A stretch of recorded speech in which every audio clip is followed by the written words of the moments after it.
Raihan kembali ke rumah untuk mempertahankan pernikahan sesuai janji pada pamannya. Dia akan tetap sabar menghadapi sikap kasar Emir dan ibu mertuanya sampai waktunya tiba untuk menceritakan penyakit Hikmet. Kemudian Raihan menjalani aktivitas seperti biasa dan menjalankan tugas sebagai istri meskipun Emir bersikap kasar kepadanya. Raihan pergi jalan-jalan namun malah kehilangan dompetnya. Kemudian anak jalanan mengembalikan dompet Raihan yang terjatuh di jalan. Raihan sangat kagum dengan kejujuran Zainab sehingga menelaktir makanan. Kemudian Raihan mengikuti Zainab ke tempat tinggalnya dan berniat melapor pada polisi untuk melindunginya. Namun Zainab mencegah tindakan Raihan karena sedang menghindar dari kekerasan yang dilakukan oleh ibunya. Kemudian Raihan membelikan ponsel untuk Zainab agar mudah berkomunikasi dengannya. Keesokan harinya Zainab meminta tolong pada Raihan karena hampir ditemukan oleh ibunya. Kemudian Raihan meminta tolong pada Emir untuk menyelamatkan Zainab namun Emir acuh dan mengabaikan Raihan. Sementara itu Kafidan dan Cemre mencoba mencari informasi tentang orang yang menghubungi Raihan namun Cemre kehilangan jejak. Kemudian Kafidan mengadu pada Emir agar membenci Raihan. Namun Suna menyelamatkan Raihan sehingga tepat waktu datang ke rumah sebelum Emir. Raihan dan Suna menyembunyikan Zainab di rumah untuk melindunginya. Mereka diam-diam mencuri waktu untuk menemui Zainab untuk memenuhi segala kebutuhannya. Sementara itu Kafidan mencurigai ruangan yang selalu didatangi Raihan. Namun ruangan itu bersih karena Zainab berhasil lolos dan bersembunyi ke kamar Raihan. Kemudian Zainab pergi dari rumah karena tidak mau membahayakan Raihan. Sementara itu Cemre berhasil melacak nomor ponsel yang dihubungi Raihan kemudian meletakkan dokumen itu di meja kantor Emir. Raihan berhasil menemukan Zainab dan memutuskan untuk merawatnya. Namun ibu Zainab tiba-tiba muncul dan membuat keributan. Cemre menjadikan kesempatan untuk menyingkirkan Raihan setelah melihat insiden itu. Kemudian mereka bekerja sama untuk memeras Raihan. Raihan memberikan uang yang diinginkan oleh Belma sebagai imbalan menjauh dari hidup Zainab. Cemre mengambil foto mereka lalu mengirimkan foto itu pada Emir. Emir sangat marah sampai melampiaskan semua emosi dengan merusak perabotan rumah. Sementara itu Raihan bingung apa kesalahannya sampai Emir begitu marah. Setelah melakukan banyak kejahatan Cemre masih belum bisa mendapatkan Emir. Dia sangat kesal melihat Emir mencintai Raihan dan mengabaikan perasaannya. Raihan ke perusahaan setelah pertengkaran mereka semalam. Dia berjanji akan memberitahu soal Zainab namun Zainab menghilang. Kemudian Belma membawa polisi dan memfitnah Raihan atas kasus penculikan. Di kantor polisi Raihan berusaha menjelaskan soal Zainab pada Emir.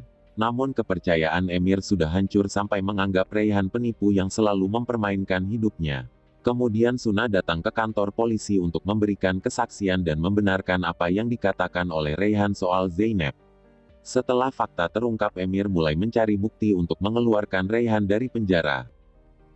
Laila kembali ke rumah Kemal setelah insiden penculikan massal oleh babysitter baru. Kemudian Kemal memberikan pekerjaan untuk Laila di kantor namun Talas mencoba menjebak putrinya agar lepas dari Kemal dan pekerjaannya. Kemal merasa Laila telah berkhianat sehingga mengujinya dengan kunci brankas. Namun Laila menyimpan kunci itu ke laci karena tidak mau mengkhianati Kemal.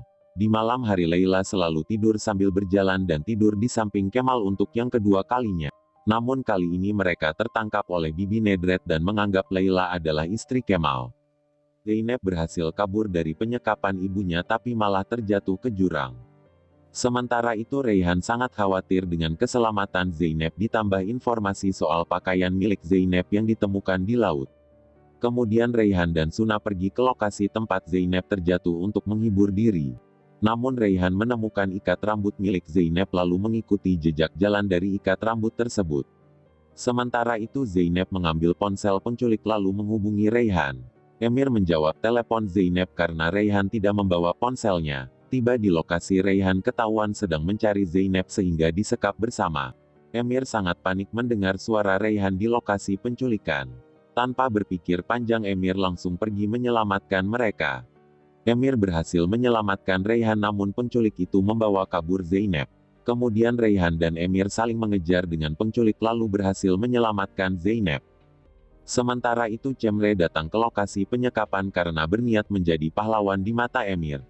Namun mereka sudah tidak ada di lokasi dan Cemre malah terjebak di sana karena gagang pintu yang rusak. Keluarga Tarhun sangat bahagia atas kebebasan Zeynep kecuali Kafidan. Kemudian Kemal dan Leila mengunjungi keluarga Tarhun atas keinginan Bibi Nedret. Namun Kemal dan Kafidan saling menunjukkan kebencian mereka masing-masing.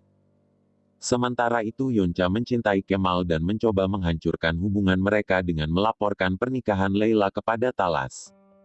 Kemudian Talas pergi ke rumah Kemal untuk menentang pernikahan mereka dan meminta Leila untuk kembali pulang.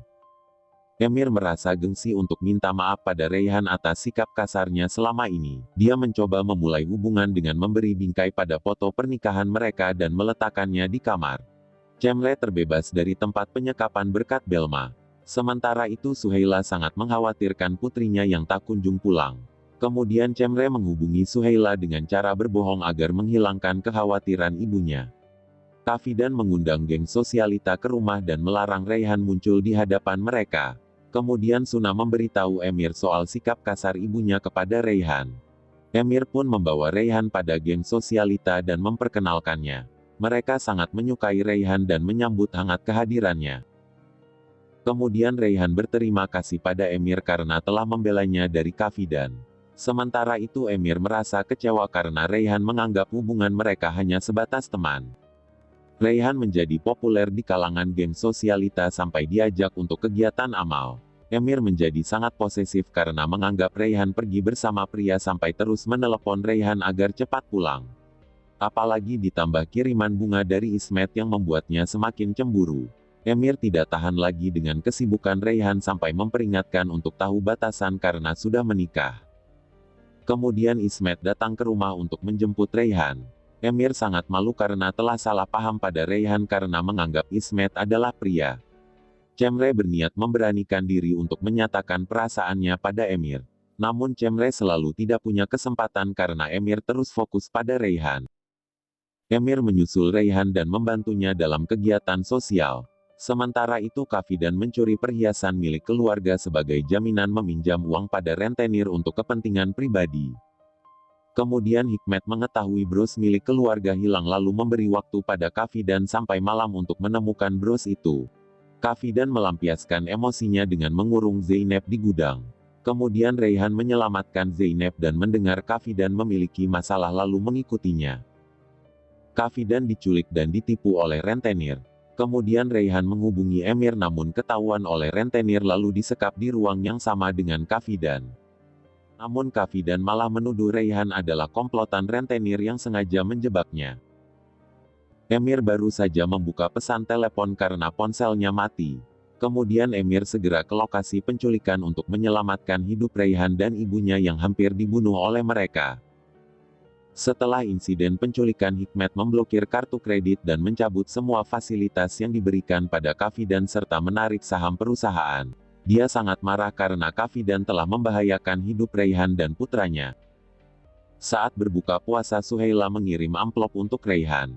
Reyhan mendapat undangan dari organisasi amal untuk bergabung menjadi anggota mereka. Namun Reyhan merasa tidak nyaman dan takut menyinggung Kafidan. Namun Kafidan malah mendukung Reyhan dan mengakui semua kejahatan yang dia lakukan. Kafidan minta maaf dan mulai sekarang akan berusaha menjadi ibu untuk Reyhan. Sementara itu Emir mencoba menyatakan cintanya pada Reyhan namun lagi-lagi Emir salah paham dengan ucapan Reyhan. Kemudian Reyhan menjelaskan bahwa dia ingin melupakan soal kejahatan Kafidan dan Emir di masa lalu. Kemal diam-diam menyelidiki latar belakang keluarga Leila. Dia melarang Leila pergi dari rumah setelah mendapat fakta bahwa Leila bukan putri kandung Talas. Kemudian Kemal melaporkan Talas pada polisi atas semua kasus kejahatan yang dia lakukan. Leila sangat marah setelah mengetahui fakta bahwa Kemal memasukkan ayahnya ke penjara. Kemudian Kemal mengurung Leila di kamar agar tidak pergi dari rumahnya. Reyhan mencari informasi soal kondisi Suna pada Melike saat menyiapkan makan sahur. Kemudian Reyhan mencoba membujuk Suna agar mau berobat lagi. Suna pun bersedia menuruti keinginan Reyhan meskipun tidak memiliki harapan untuk bisa berjalan. Pada saat akan pergi ke rumah sakit Reyhan melepaskan cincin kawin karena tangannya terkena tinta. Kemudian Nigar datang lalu mencoba cincin Reyhan yang disimpan di meja dan tidak bisa lepas dari tangannya. Pada saat Reyhan pergi Nigar kembali meletakkan cincin itu ke tempat semula. Kemudian Emir melihat cincin Raihan dan berpikir jika hubungan mereka tidak penting bagi Raihan. Dia marah dan mencoba memperingatkan Raihan untuk tidak melepaskan cincin selama menjadi istrinya. Keesokan harinya Raihan mencoba memberi motivasi untuk kesembuhan Suna atas saran dokter. Namun Suna tidak mau mendengarkan sehingga terjadi pertengkaran hebat. Kemudian Emir turun tangan sampai mengusir Raihan dari kamar. Raihan sangat sedih karena dia hanya ingin membantu Suna. Lalu Kafidan membela Raihan di depan Emir dengan membenarkan apa yang dilakukan Raihan untuk Suna. Kemudian Suna memutuskan pergi dari rumah dan mencoba bunuh diri dengan melemparkan dirinya ke jalan, namun seorang pemuda menyelamatkan Suna dari maut. Keluarga Tarhun sangat panik, sementara itu Emir menyalahkan Raihan atas kaburnya Suna. Terzi berhasil meyakinkan Suna untuk kembali pulang dengan memberi banyak motivasi untuknya. Sementara itu Cemre mencoba mempengaruhi Suna agar benci pada Raihan.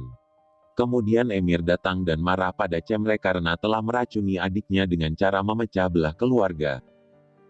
Sebelum pergi ke rumah Bibi Khadijah, Raihan meminta maaf pada Kafidan soal kejadian yang menimpa Suna. Namun Kafidan tidak mempermasalahkan dan malah berterima kasih atas apa yang dilakukan oleh Raihan pada putrinya. Sementara itu Cemre cemburu melihat kedekatan mereka dan mencoba untuk balas dendam pada Raihan dengan memaksanya masuk ke mobil. Kemudian di perjalanan Cemre sengaja melaju dengan kecepatan tinggi untuk mencelakai Raihan. Suna bermimpi lalu bisa menggerakkan kakinya. Dia sangat senang dan meminta Emir mencari Raihan untuk memberinya kabar gembira. Namun Emir malah mendapat kabar bahwa Raihan dan Cemre mengalami kecelakaan. Leila mendapat kabar bahwa ayahnya terluka di dalam penjara. Dia menyalahkan Kemal atas apa yang terjadi lalu pergi menemui ayahnya. Sementara itu Kemal dan Talas saling mengancam satu sama lain. Kemal bersedia membantu Talas keluar dari penjara dengan syarat mengakui semua kejahatan yang dia lakukan pada Leila. Polisi menyerahkan tas pada Emir dan Raihan dinyatakan telah mati. Keluarga Tarhun sangat sedih mendapat kabar tersebut, terutama mereka yang pernah jahat pada Raihan. Tiba di rumah Emir melihat Raihan berjalan kaki. Emir sangat bahagia karena Raihan masih hidup sampai memeluknya dengan erat.